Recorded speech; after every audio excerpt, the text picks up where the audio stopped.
Right, so today is an update on my pec injury.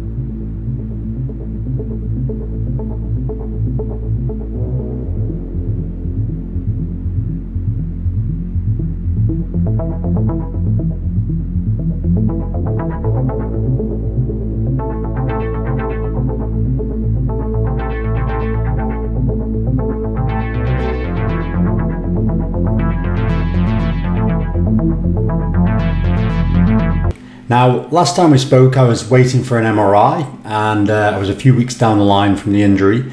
It kind of didn't quite go as planned. Essentially, I'd had the MRI, and 3 weeks later, the results of the MRI were due. So I went to fracture clinic and went in, waited 3 hours, of course, as you do, and the MRI report wasn't in.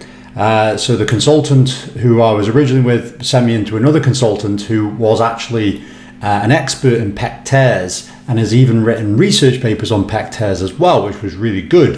They had a look, and he was unsure whether or not it was going to be a muscular tendinous junction partial tear or a full pec tendon tear, which had sort of adhered itself, because he could feel some of the tendon in there tautening up, but it could have been fascia, of course. So he wasn't sure.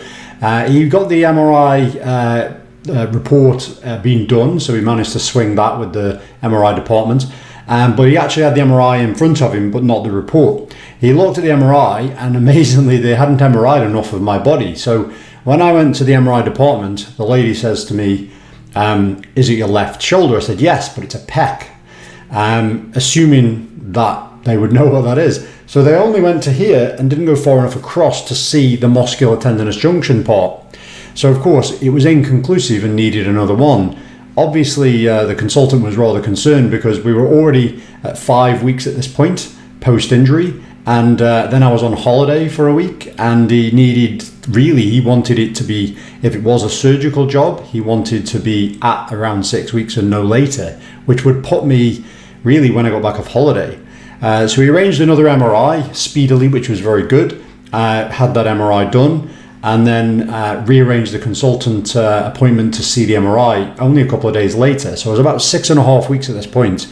Now, the downside of what was alternatively going on is, if it was a tendon tear, then obviously they get the end of the tendon that's been torn, and then they basically bolt it into the bone, which has great blood supply. So this means it heals very well and it's a very good repair.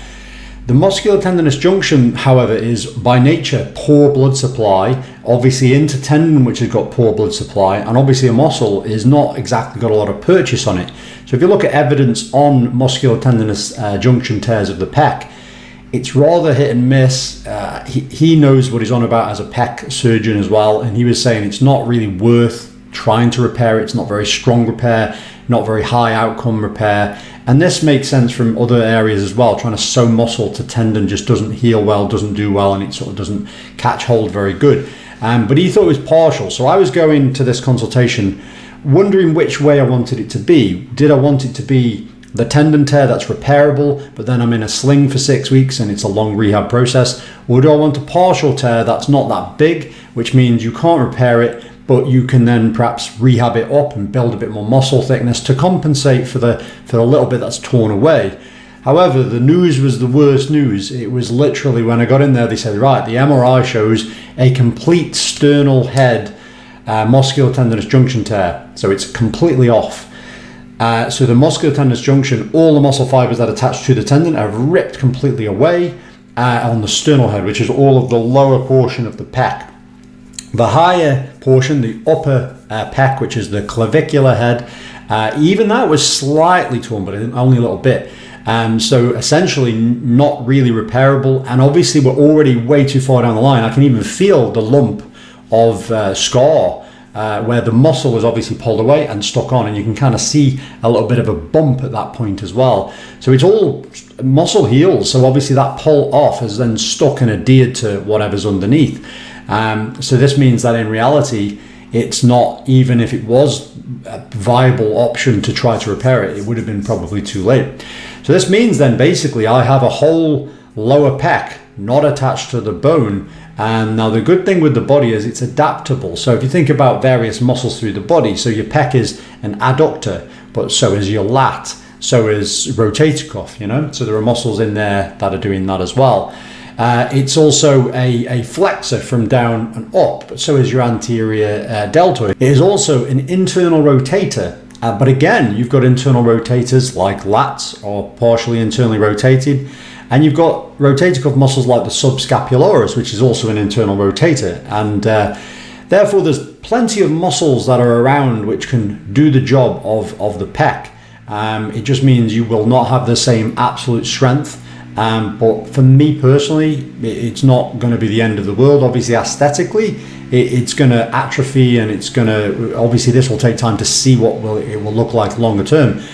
But the interesting thing is the consultants that I was speaking to were saying, well, you know, it's going to atrophy and because it's not pulling and taking any load. However, we already know there are studies showing you can keep muscle volume, muscle size, hypertrophy without load really. So you can actually train muscle. You know, they did a study on bicep curls where they had one group of people doing bicep curls with load and the other group just squeezing the muscle through a bicep range of motion and therefore no real load. And they found equal hypertrophy of muscle, even though strength was better, obviously, in the group who trained with load. But I'm never going to get any strength from this muscle. It's just now about aesthetically keeping it going and obviously making sure my shoulder is functional. So obviously I'm still rehabbing it and have been over the entire 6.5 week period. I can actually do a full press up now. I can do lat pull downs. I can do lots of things, but it does feel odd. I can actually feel the fascia sleeve of where it was running through, pulling and stuff, which is a really weird sensation. And on a holiday with swimming, it was kind of odd as well. So it will never be the same again, but in a functional life perspective, it should be fine. Obviously in the gym, I'll be able to bring certain things up, and I'm going to use the muscle stem to basically try to contract that muscle to maintain muscle volume, to make sure that it doesn't look so asymmetrical to the other side. So yeah, so it was really kind of relatively bad news in the grand scheme of things, but there are worse things in life, and it's just one of these things. But yeah, essentially I'm just rehabbing it, listening to my body, building up the loads, and using that muscle stim, and that's the long-term outcome really for this. So yeah, it could have gone better, without doubt, but it's amazing. It just shows you, you know, you can do something that is sort of innocuous almost, well, not that it was innocuous, but something that you were doing for fun, and something that's irreversible can occur from nothing within an instant. But this is life, you know, like you've got to live your life and enjoy yourself. So I don't regret necessarily doing Ninja Warrior, but yeah, it obviously is an unfortunate outcome.